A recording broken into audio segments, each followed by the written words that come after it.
안녕하세요. 현재 블리사스쿨 2차 종합반, 현장 종합반은 감사합니다 마감이 되었습니다. 다만 온라인 종합반은 지금도 계속 신청 가능합니다. 또 그 현장 종합반에서 혹시라도 결혼이 발생하면 온라인 종합반 신청하셨다가 현장 종합반으로 이동하는 것도 가능하니까 종합반을 생각하시는 분들은 온라인 종합반으로 신청하셔서 공부 시작하시면 됩니다. 오늘 설명회에서는 정말 중요한 걸 말씀드릴 건데요. 1차 특허법과 2차 특허법이 어떤 차이점이 있고 2차 특허법은 어떻게 공부해야지 공부 방향성이 적합한지 그거를 말씀드리겠습니다. 여러분들 1차를 저하고 하신 분들은 크게 이질감이 없었겠지만 1차를 혹시라도 저하고 하지 않은 일부 분들은 1차에서도 공부 방향성 선택에 대해서 절실하게 이번 시험에서 느끼고 오셨을 겁니다. 그게 2차는 더 심합니다. 자, 한번 보여드리겠습니다. 제 사례집 핸드북입니다. 2차를 가시면은 문제집이 2차 문제집은 이렇게 구성이 되어 있어요. 1차 문제집하고 좀 다르죠. 얘가 기출문제입니다. 기출문제를 통해서 2차를 어떻게 공부해야만 하는지 방향성 말씀을 드리겠습니다. 먼저 제가 1차 공부법하고 대비해 드리겠습니다.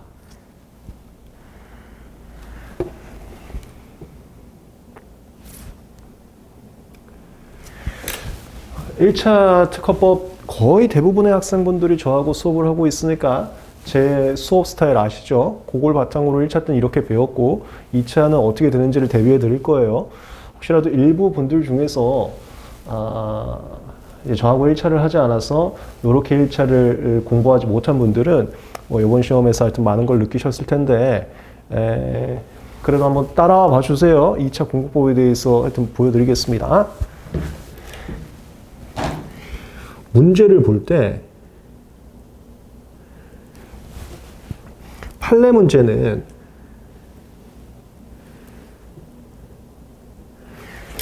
뭐 밑줄 긋거나 그런 게 없었습니다. 기억나세요? 0.1초 만에 끝나야 된다고 해서 제가 포인트 잡아드렸었어요. 문제풀이 강의나 이런 데서. 근데 2차는 달라요. 2차는 문제를 보실 때 스텝 1, 스텝 0라고 할까요? 밑줄 그어야 됩니다. 혹시라도 제가 오픈 카톡방에서도 말씀드렸는데 이 영상엔 기득 이상인 분들도 점검해 보시라고 추천을 드렸습니다. 기득 이상인 분들도 지금 2차 공부를 하면서 이렇게 하고 있는지 한번 점검을 해보세요. 그래야 남은 기간 유의미하게 마무리할 수가 있으니까요. 얘가 진짜 중요해요. 2차 수업에서는 이거 어떻게 하는지 공식 배우셔야 돼요. 요걸 배우지 않고 무언가를 끊임없이 암기만 하고 있으면은 시험장 가서 내가 정말 열심히 공부를 한 것 같은데 이 시험 뭐지? 허무하게 있다가 오게 됩니다. 혹시나 이게 무슨 소리냐면 기출 보겠습니다. 문제 길이가 이렇게 길어요. 지금 요거는 제 2차 사례집 핸드북이라고 사례집을 보기 편하게 사이즈를 압축시켜 놨습니다. 그래서 한눈에 보이지만 실시험장에서는 이게 굉장히 길게 시험지로 나온다고 보시면 되겠습니다. 1차 문제하고 문제 길이 자체가 차원이 다르죠. 그래서 밑줄을 반드시 그어줘야 돼요. 밑줄을 긋지 않고 문제를 딱 까먹어서 이 문제를 5번 읽는 순간 그 2차는 끝난 거예요. 밑줄 긋는 공식.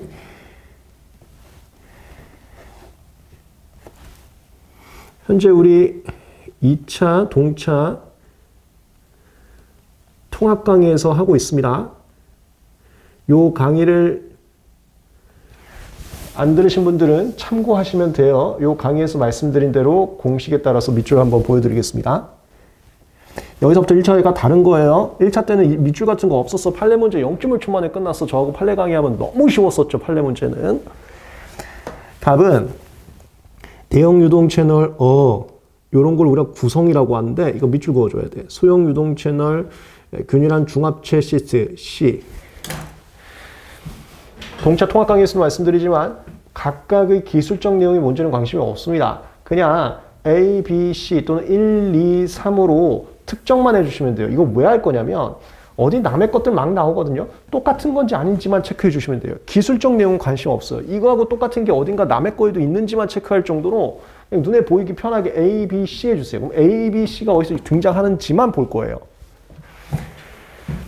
고소성소라는 반도체 웨이퍼 연마용 패드 및 사용 방법에 관한 발명을 완성해서 발명의 내용 같은 거 관심 없습니다.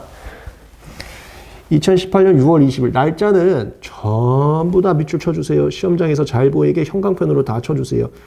선후 관계 잡아야 되거든요. 6월 20일 특허 출원한 다음에 22년 3월 22일을 특허 등록했다.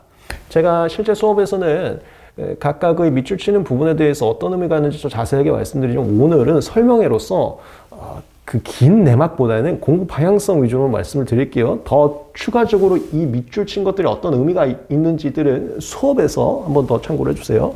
다음, 을은 문단마다도 눈에 보기 편하게 줄 그어주세요. 그래야 5번씩 안 있습니다. 문제 하여튼 그게 5번 있는 순간 끝난 거예요. 을은 갑의 특허 발명인 구성 요소 중 대형 유동 이렇게 보는 거예요. 이 A 있었잖아. 아니 대형 유동 채널이 뭔지 기술적으로 모른다니까요. 그러니까 A가 있었으면 A가 있는지 아니면 A 다신지 아니면 X인지 그것만 구분해 주시면 됩니다. 이 밑줄 쳐주세요. A와 그 다음에 균이랑 고체 중합 시트 여기 시 똑같은 거 있네요. 동일한 구성을 가지면서 네 굉장히 세야죠. B가 결여되어 있다가 B가 없다는 거예요. 굳이 문제에서 쟤를 왜 줬지? 하는 걸 밑줄 쳐야 되거든요. 그런 것들은 또 통합 강의에서 자세히 말씀드릴 겁니다. 뭔가가 결여되어 있다는 거 굉장히 상징적 문장이에요. 그런 문장들은 제 사례집 계속 보다 보면 눈에 들어옵니다. 무조건 밑줄 쳐놔야 돼. 결여되어 있고 다음 대신에 M이 부과되어 있대요. 다시 얘기합니다. 마이크로 홀이라는 게 뭔지 기술적으로 몰라요. 그냥 A 똑같은 거 있고 B 없고 C 똑같은 거 있고 여기 없는데 여기 M이 추가되어 있고 그 정도만 해주시면 되는 겁니다. 그 정도만. 부과되어 있는 역마용 패드를 완성해서 이 발명을 날짜는 전부 다 체크를 해주세요. 선후 관계 체크해야 됩니다. 22년 4월 20일부터 업으로서 실시하고 있다. 특허 등록 이후에 업으로서 실시하고 있네요. 그렇다면 요게 침해가 문제가 될 소지가 있습니다. 을의 발명인 가외 특허 발명의 구성 요건을 충족하지 않지만 이게 B가 없다는 소리예요.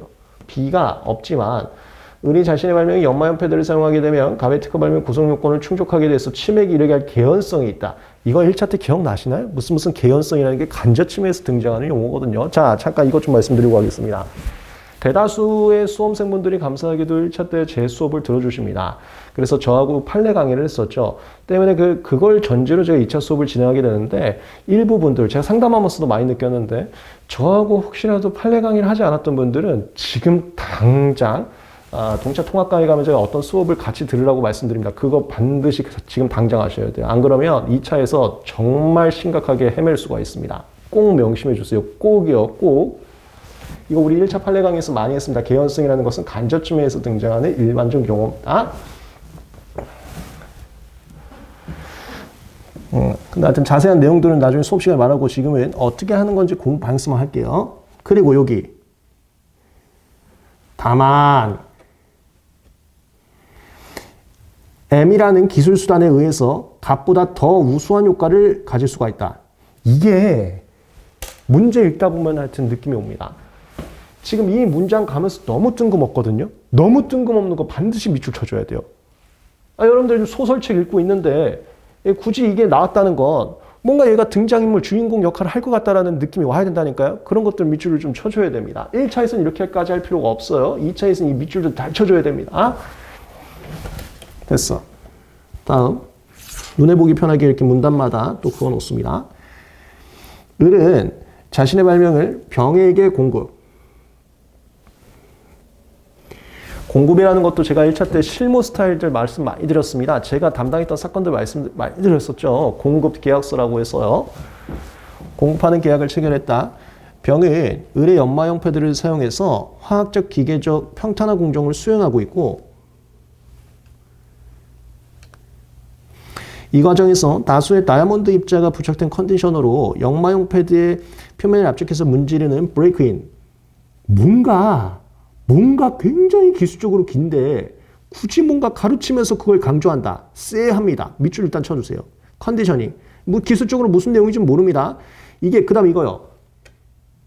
필수적으로 굳이 문제에서 아무런 의미가 없는 조연이었다면 이렇게까지 강조하는 형용사를 집어넣지 않습니다. 필수적으로 하는 것은 이 친구들 일반 조연 아니라는 소리예요. 주인공이라는 소리예요. 밑줄 꼭 쳐주셔야 돼요. 밑줄. 이게 2차의 핵심이에요. 이게 2차의 핵심이에요. 뭘 자꾸 외우고 있는 거는 핵심이 아닙니다. 이거 먼저 돼야 돼요. 안 그러면 점수 못 받습니다. 계속 48점에서 51점 사이에요. 48점과 51점 사이는 착각하지 마세요. 그거는 동체 때도 받고 기득 때도 받고 30대도 받고 그거는 절대 실력이 아니에요. 그건 제가 수업 시간에도 말씀드리면 48에서 51점 받으시면 큰일 납니다. 필수적으로 부과 내용을 확인했고 이러한 컨디셔닝 공정을 수행하는 경우에 의뢰 발명의 연마 패드에는 갑의 특허발령 구성 요소 중 B가 그 다음에 기술적 내용 잘 모릅니다. B가 반드시 형성된다. 기술적 내용 모른다 그랬어요. 기술적 내용이 이거는 올해 기출은 아니지만 올해 기출에서도 굉장히 한 페이지 길게 나왔습니다. 그것도 똑같아요. 그냥 똑같은 구성인지만 체크해 주시면 돼요. 앞에 있는 기술적 내용은 모릅니다. 앞에 있는 기술적 내용은 몰라요. 그냥 B가 똑같이 생겼다는 거예요. B가 생겼다. 무슨 과정에서? 병이 의뢰 연마용 패드를 사용해서 화학적 기계적 평탄화 공정을 하고 있는데 그 과정에서 의뢰 연마용 패드에 B가 생겼대요. 그렇게만. 그리고 여기 뭐라고 돼 있어요? 이런 형용사는 주연이란 소리입니다. 반드시, 필수적, 반드시. 이 엄청난 주인공이란 소리고 반드시 답안지에다가 강조해달라는 소리예요. 이건 밑줄 잘 쳐야 됩니다. 이런 밑줄 연습 정말 중요합니다. 사실 알면서도 이를 계속해서 실시하고 있다.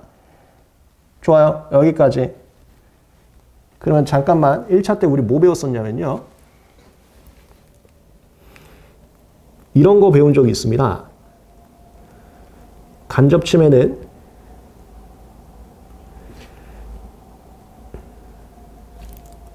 특허 발명, 생산,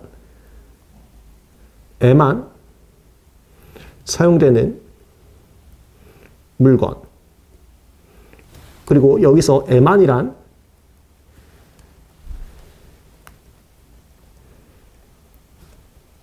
실제 시장에서 타용도가 있는지를 체크하는 개념이에요. 기억나세요? 1차 때 판례 강의 우리 되게 자세하게 했었는데 간접침해라는 것은 특허 발명 생산에만 사용되는 전용품에 대해서 간접침해가 적용되고요. 전용품인지 아니면 타용도가 있으면 전용품이 아닙니다. 타용도가 있는 것은 간접침해 대상이 되질 않아요. 전용품만 간접침해 대상입니다. 타용도가 있는지, 그러니까 에만이 아닌지, 특허 발명의 생산에도 쓰이고 다른 거의 생산에도 쓰이고 그걸 타용도가 있다고 합니다. 타용도가 있는지는 실제 시장의 사항만 봐요. 실제 시장의 사항만 본다는 게 무슨 소리예요? 가능성은 따지지 않아요. 그거 지금 특허 발명에도 사용되는 건 맞는데 다른 발명에도 이론상 사용될 수 있어요. 이런 건 고려하지 않습니다. 이거 1차 때 우리 판례 강의에서 많이 했잖아요. 그리고 1차 시험은 여기까지만 알면 문제에서 밑줄 그을 것도 없고요. 이 이론만 알면 0.1초 만에 지문 OX 찾을 수 있었습니다. 그래서 우리 판례 문제는 진짜 쉬웠어요. OX 문제지, 기출 문제지, 객관식 문제지, 별레스쿨 월말 모의고사 그리고 이번 1차 기출까지도 판례 문제 정말 쉽게 했잖아요. 저하고 1차 판례 강의 했던 분들은. 1차는 여기까지 하는데 자 2차는 어떻게 더 추가가 되냐면 이거하고 똑같은 판례예요. 이거하고 똑같은 판례입니다. 1차에도 되게 많이 출제됐지만 2차에도 계속 출제되고 있어요. 이 판례예요. 근데 1차하고 똑같은 내용인데 2차는 어떻게 나눠서 구분을 하는 거냐면 이 밑줄 그었죠. 밑줄. 이거 동차 통합 강의에서 합니다. 밑줄 그었으면 그 다음이 판단 기준, 목차, 수잡고 이런 건 자세하게 말씀 안 드릴게요. 동차 통합 강의에서 다 말씀을 드립니다. 이 책 공식도 있어요. 이렇게 해서 이제 답안지 써야 돼요. 여기까지를 문제 보고 초안 잡는 과정이라고 합니다. 답안지는 이것도 동차 통합 강의에서 다 합니다. 요거 강의 참고해 주시면 됩니다. 답안지는 법대에서 아이락 구조라고 있어요. 반드시 이렇게 쓰셔야 됩니다. 제가 교수님들하고 다 얘기하고 있고 유일하게 학원 강사 중에서 교수님들하고 출제위원 교수님들하고 얘기하는 사람 저밖에 없으니까 제 말을 믿으셔야 돼요. 오픈 카톡방이나 커뮤니티에는 그 강사들이 거짓글 쓰는 겁니다. 학생들이 아니에요. 강사들이 거짓글 쓰는 거고 강사들 중에서 제가 알기로는 교수님하고 이렇게 말씀 나눌 수 있는 강사가 단 한 명도 없습니다. 저밖에 없어요. 그 거짓글에 놀아나시면 안 됩니다. 아이락 구조로 쓰셔야 되고 이것도 동차 통합 강의에서 말씀드려요. issue, rule, application, conclusion. 제가 최근에 오픈 카톡방에 이차분들을 위해서 오늘의 판례 올려드리고 있는데요. 거기 판결문처럼 쓰시면 되는 거야. 큰일 납니다. 이 책에 안 갖추면 아예 점수 책이 못 벗어나요. 48에서 51점 못 벗어납니다. 그건 동차생 거는 그냥 대다수가 받는 점수인데 그렇게 받으면 합격 못합니다.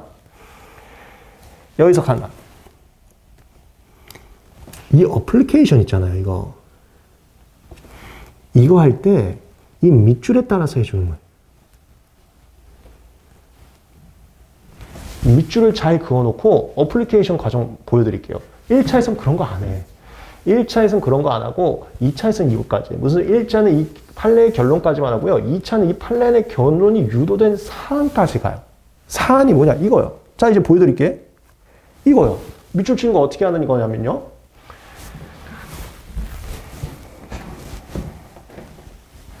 갑이 특허가 갑 특허 발명 A, B, C입니다. 갑 특허 발명이에요. 갑 특허의 간접 침해가 되려면 A, B, C의 생산에만 사용되는 물건이어야 됩니다. 요거 간접 침해가 성립하려면 A, B, C 생산에만 사용되는 물건이 등장해야 돼요. 보겠습니다. 스텝 2.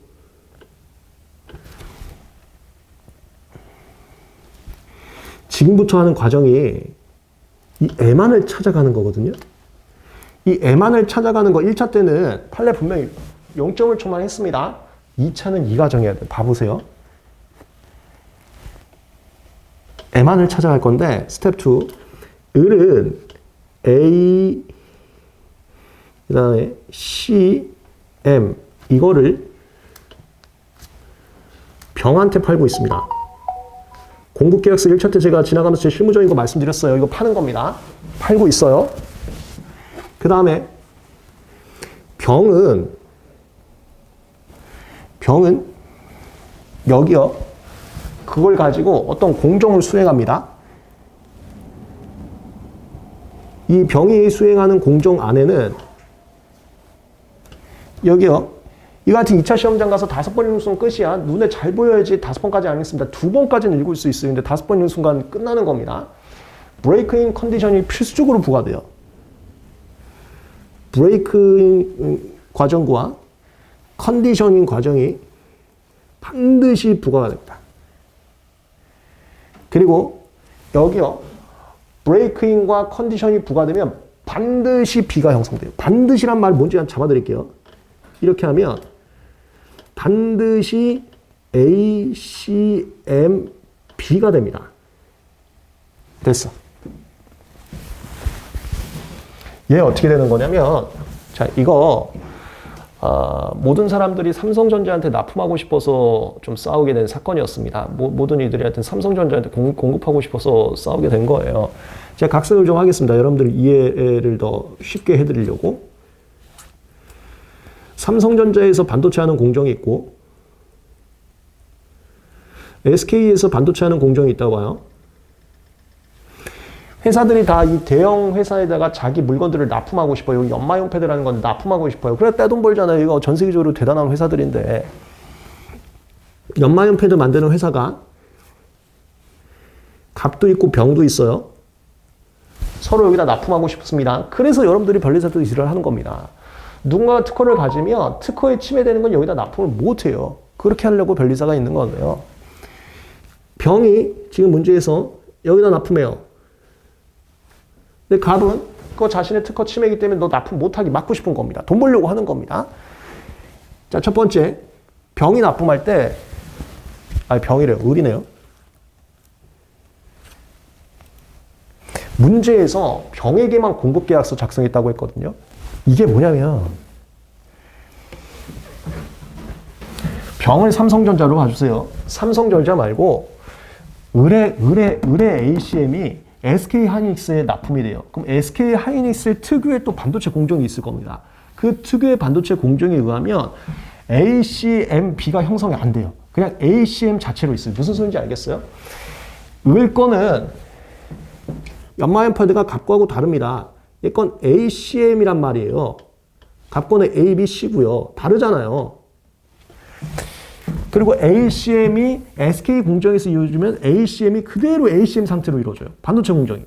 그럼 ACM은 SK 공정에서 ACM으로 만들어지는데 타용도가 있을 수가 있어요. 하여튼 잘 이해가 안 되면 제가 계속해서 결론 말씀드리면 그때 와 하고 이제 알게 될 겁니다. 근데 그게 아니라 삼성전자에만 실제로는 공급 계약하고 있어요. 이게 이겁니다. 1차 때 배웠던 거. 1차에서 M안이 형성이 되려면 실제 시장에서 특허 발명의 생산에만 사용되고 있어요. 실제 시장에서 다른 발명의 생산에 사용되고 있으면 안 돼요. 이게 실제 시장 보는 겁니다. 가능성 안 보는 거예요. 여기요. 실제 시장에서는 SK 하이닉스한테 공급계약 체결 안 했어요. 실제 시장에서는 을은 삼성에만 공급계약 체결했습니다. 그래서 실제 시장은 병의 상황만 고려해야 돼요. 만약에 을의 연마용 패드가 SK에서 돌아갔으면 SK에서는 ACM 그 상태로 그대로 돌아가는지 이거는 고려할 필요가 없어요. 실제 시장만 고려하는 거기 때문에. SK도 반도체 만들잖아요. 그건 가능성이라고 하는 거예요. SK에 납품을 안 했잖아요. 그게 실제 시장이라는 겁니다. 1차는 그 실제 시장이라는 의미가 여기까지 안 갔잖아요. 2차는 여기까지 가야 풀 수가 있어요. 그게 같은 내용을 2차에서 좀 더 심도 있게 접근한다라고 하는 겁니다. 다음, 삼성한테 납품을 했을 때도 보세요. 아까 문제에서 브레이크인 컨디셔닝을 거치면 무조건 B가 만들어진다고 했어요. 자, 여기서부터 갈까요? B가 만들어지면 A, B, C, M은 A, B, C 특허 발명의 생산이라고 합니다. A, B, C 다 갖춰졌잖아요. 이런 개념들은 1차 때부터 했던 겁니다. A, C, M이 A, B, C, M이 되면 특허 발명이 생산됐다라고 얘기해요. 특허 발명이 생산이 된 겁니다. 우리는 지금 간접침해 사안이니까 ACM이 A, B, C, M의 생산 M안인지 그 전용을 볼 거고요. 전용 관련해서 브레이크인 컨디셔닝 과정을 거치면 무조건 B가 만들어진다고 했어요. 이게 뭐냐면 혹시라도 이제 SK 하이닉스는 고려할 거 아닙니다. 실제 시장에서 납품을 안 했으니까 그게 공급계약서의 의미였어요. 삼성에만 공급계약서를 체결했으니까 삼성 상황 한번 볼 겁니다. 근데 삼성에서도 반도체 공정을 하면서 반도체 공정이 1번 공정이 있고 2번 공정이 있다고 해서 1번으로 돌리기도 하고 2번으로 돌리기도 해요. 1번으로 돌리면 B가 나오는데 2번으로 돌리면 안 나와. 그런 경우면 ACM이 또 타용도가 있을 수 있어요. 무슨 소리냐면 ACM이 A, B, C, M의 생산 M만 사용돼야지 ACM이 ACM 그대로 있으면 A, B, C, M 생산에도 사용되고 ACM에도 사용되고 에도 사용되는 순간 간접침해가 아닌 거예요. 근데 삼성전자에서는 컨디셔닝과 브레이크인 공정을 하면 반드시 B가 형성되니까 계속 M만을 강조하는 겁니다. 그리고 제가 이론상 뭐 1번 공정 있고 2번 공정, 1번 공정에서는 브레이크인 컨디셔닝 안 해. 2번에서만 해. 그러면 또 안 하는 게 애도가 존재하잖아. 애도가 존재하면 타용도가 있는 거예요. 근데 문제에서는 삼성에서는 브레이크인 컨디셔닝 반드시 한다 했어요. 이게 반드시 의미예요. 여기도 반드시, 여기도 반드시. 됐습니다. 다시 정리하겠습니다. 간접침해라는 것은 1차에서 특허 발명의 생산 M만 사용되는 물건이라고 배웠었습니다. 그리고 0.1초 만에 판례 문제는 다 풀었어요. 근데 2차는 조금 더 들어가 사실관계까지 가야 됩니다. 이 M안이라는 것을 실제 사안에서는 어떻게 적용하는 데까지 가야 돼요. 거기까지 가는 게 2차예요. 이 M안이라는 것은 1차 때 배웠습니다. 가능성만으로는 타용도가 인정이 안 되고 실제 시장에서 타용도가 있어야지만 타용도가 되는 겁니다. 그러니까 그게 애도라고 보시면 돼요. 특허 발명 생산 애도 사용되고 다른 거에 생산 애도 사용되고 하면 간접침해가 아닌 겁니다. 애도가 있는지 M안인지를 볼 때 첫 번째 삼성에만 공급계약을 체결했어요. 아까 문제에서 공급계약이 있었잖아요. 삼성에만 공급계약을 체결하고 있습니다. 공급계약 어디 밑줄 쳐놨어요. 삼성에만 공급계약을 체결하고 있습니다. 여기 있잖아요. 밑줄 없으면 이거 문제 다 풀린다니까요. 삼성에만 공급 계약을 체결하고 있습니다. 그래서 SK 하이닉스에서는 ACM을 가져가면 어떻게 되는지는 고려할 필요가 없어요. 그건 다 가능성이 되니까. 실제 시장이 아니잖아요. 실제 시장만 본다니까요. 그럼 병만 봐요. 이제 SK 하이닉스 안 볼 거예요. 병만 봐요. 병 안에서도 반도체 공정이 여러 개가 있다면 또 그것도 참고해야 되는데 병 안에서 아까 문제에서 이건 밑줄 잘 쳐야 된다니까. 이 밑줄을 안 치면 2차 다 망한다니까요. 진짜로. 이거 필수. 반드시 밑줄 쳤잖아요. 그게 여기입니다. 삼성전자 공정으로 오면 반드시 브레이크인 컨디션. 브레이크인 컨디션이 기술적으로 무슨 소리인지 모른다고 그랬어요. 그런 건 관심 없습니다. B하고 C가 반드시 되고 이게 실제 시장에서는 무조건 이것만 있다는 겁니다. 이게 되면 반드시 B가 만들어진대요. B가 만들어지면 이게 특허 발명의 생산이라고 합니다. 얘가 에만의 접근법이에요.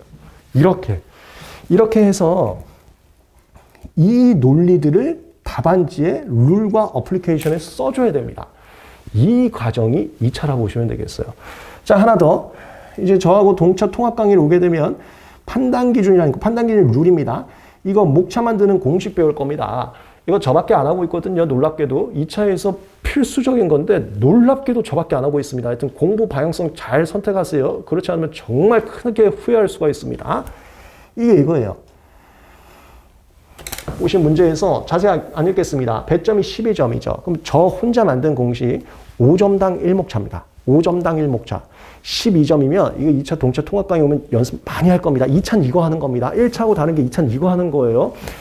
12점이면 제가 만든 공시에도 3목차가 필요해요. 3목차. 룰. 판단 기준 룰이라고 합니다. 룰을 3개를 끄집어내야 돼요. 룰을 3개를 끄집어내야 됩니다. 그 끄집어내는 것을 요 사실관계와 밑줄 바탕으로 하나하나 룰을 끄집어내는 거예요. 보실래요? 이게 지금 답안지인데요. 첫 번째 룰. 생산에 사용되는 건지, 두 번째 룰, 전용인지, 전용인지를 제가 좀 자세하게 해드렸고, 세 번째 룰. 여기요. 더 우수한 작용효과가 있는지, 그 수업 내용들은 지금은 설명회이기 때문에 대체적으로 방향성만 말씀드리지 자세한 수업 내용은 동차 통합 강의를 참고를 부탁드리겠습니다. 더 나은 효과라는 게 이거였어요. 여기 밑줄 쳐놨잖아요. 뜬금없이 쭉 나가다가 어이없는 문장 나왔잖아요. 이런 게 여기요.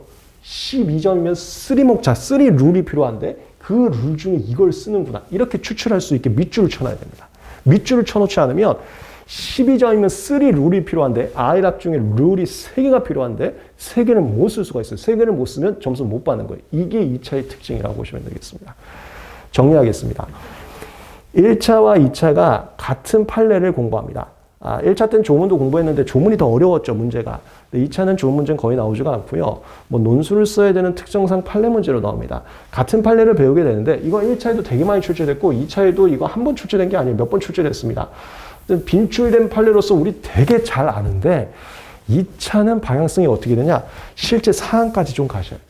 실제 사항까지도 가고 그 다음에 룰 목차를 몇 개 쓸지 밑줄을 어떻게 그을지 이게 정말 중요합니다. 이게 1차에서는 안 하는 과정이거든요. 그런데 자 지금부터요. 동차분들은 어차피 저하고 처음부터 2차 공부를 할 거니까 느낀 바가 없겠지만 자 보세요. 기득 이상이요. 기득 이상. 내가 지금 2차 공부를 하고 있는데 판례가 아니고 어떤 뭐 근거도 모르겠는 이상한 문장들을 외우고 있는지 그러면서 뭐 교수님의 표현이라고 하면서 이상한 문장들을 외우고 있는지 그거 요즘에 시험 안 나옵니다. 제가 교수님들하고 만나서 말씀 나눠보면 벌써 몇 년 전부터 실무형 스타일로 출제되는 걸로 정해졌어요. 올해 기출만 그렇지 않습니다. 올해 기출만 스타일이 바꾼 게 아니고요. 지금 계속 몇 년째 이 스타일로 하고 있습니다. 실무형 스타일이에요. 올해 1차도 보셨죠? 실무형 스타일로 하고 있었습니다. 올해만 바뀐 게 아니에요. 실무형 스타일인데 어디 1차 때 배우지도 않은 이상한 문장을 가지고 교수님의 견해다. 뭐 교수님의 학설이다. 그거 공부하고 있으면 못 풀어요. 지금 기출문제에서 적용이 아예 안 되잖아요. 변리사 실무 능력을 출제하고 있는데 그런 현학적인 거 하고 있으면 방향성 완전 어긋났습니다. 그러면 시험장 가시면 내가 죽어라 뭔가를 외웠는데 시험장에서 벙 뜨고 와서 특허법 왜 이렇게 어려워? 이렇게 되는 겁니다. 이렇게. 참고로 1차분들 저하고 공부 안 하신 분들은 그걸 또 똑같이 느끼셨잖아요. 방향성 이렇게 중요합니다. 다음 두 번째 뭔가를 계속 외우고만 있다. 그러니까 교수님 걸 뭐 보고 있다 이것도 맞지. 두 번째, 뭔가를 계속 외우고만 있다. 그래요. 외우긴 외워야 됩니다. 왜냐면 우리 룰 이거 외워야 돼요. 이거 동차 통합 강의에서 말씀드릴 겁니다. 룰 내용을 외우고 가야 되는데 외우는 게 먼저가 아니에요. 기드 이사님분들 외우고만 계시고 지금 제가 말씀드린 밑줄 긋기나 아니면 판단 기준 목차 몇 개 잡을지 아까 12점 나왔잖아요. 목차 몇 개 잡을지를 연습을 안 했다면 외우고만 있는 거는 또 큰일 날 수가 있습니다. 정답을 잡고 판단 기준 룰을 세워야 외우는 게 그 다음에 써먹을 수 있는 거지 정답을 못 찾고 목차 개수를 못 잡고 아까 밑줄 안 쳤으면 목차 개수도 못 잡아요. 저런 문제 목차 하나 잡거나 두 개 잡으면 점수 못 나옵니다. 그렇게 하고 있으면 뭔가를 잔뜩 외웠어도 점수가 안 나온다고요. 2차 공부법이 이거예요. 이거. 방향성 정말 심각하게 어긋나면 시험장에서 정말 후회할 수가 있습니다. 한번 잘 점검을 해보셔서 동체분들은 이제 제 수업 들어오기 전에 크게 준비할 건 없고요. 오면서 제가 말씀을 드릴 거고 그 다음에 수업을 어떤 걸 선택할지 고민하시는 분들은 샘플 강의를 통해서 이런 과정이 첫 번째로 수반되고 있는지를 체크해 보세요. 이 과정을 얘기하는 사람이 근데 저밖에 없을 거예요. 그럼 뭔가 하여튼 생각을 꼭 느끼세요. 그 다음에 기득 이사님분들 지금이라도 늦지 않았습니다. 이 과정 했었는지 보세요. 이 과정 못했으면 제 사례제 인드북에 기출문제 다 들어가 있거든요. 풀어보세요. 풀 수가 있는지. 정답 못 찾습니다. 그래 여러분들 올해 기출 갔어도 균등범이건 진보성 사안포섭이건 얼었잖아요. 그게 얼 게 아니랄까요? 계속 그렇게 출제하도록 얘기가 돼 있었습니다. 꼭 명심하세요. 올해 얼마 남지가 않았습니다. 네, 제가 정말 중요한 얘기 설명회에서 말씀을 드렸습니다. 이게 아주 핵심적인 공부 방향성이 있는데 일부 커뮤니티나 옥화방에서 거짓 댓글, 그거 수험생분들이 쓰는 거 아닙니다. 그 거짓 댓글로 혼선을 많이 줘서 좀 안타까운 사정이 많습니다. 공부 꼭 이렇게 하셔야 후회하지 않습니다. 다음에 또 인사드리고 계속 도와드리겠습니다. 그리고 제가 오픈 카톡방에 오늘의 판례라고 해서 이렇게 사실관계, 사안관계 정리해드리는 걸 계속 올려드리고 있습니다. 1차 때는 그렇게까지 할 필요가 없는데 2차는 보셨죠? 이렇게까지 해야 돼요. 특허하고 상표 다 올려드리고 있거든요. 제가 요즘에 상담 되게 많이 받는 게 상표 쪽이에요. 상표도 똑같아요. 상표도 똑같이 사실관계 보셔야 돼요. 1차 때는 그렇게까지 보실 필요 없는데 2차는 사실관계 보셔야 됩니다. 왜? 밑줄 긋고 룰 몇 개 잡을 때 보셔야 되거든요. 그 오픈 카톡방에 올려드리는 오늘의 판례 사실관계도 빼먹지 말고 꼭 봐주시기 바랍니다. 정말 큰 빛을 발휘할 겁니다. 감사합니다.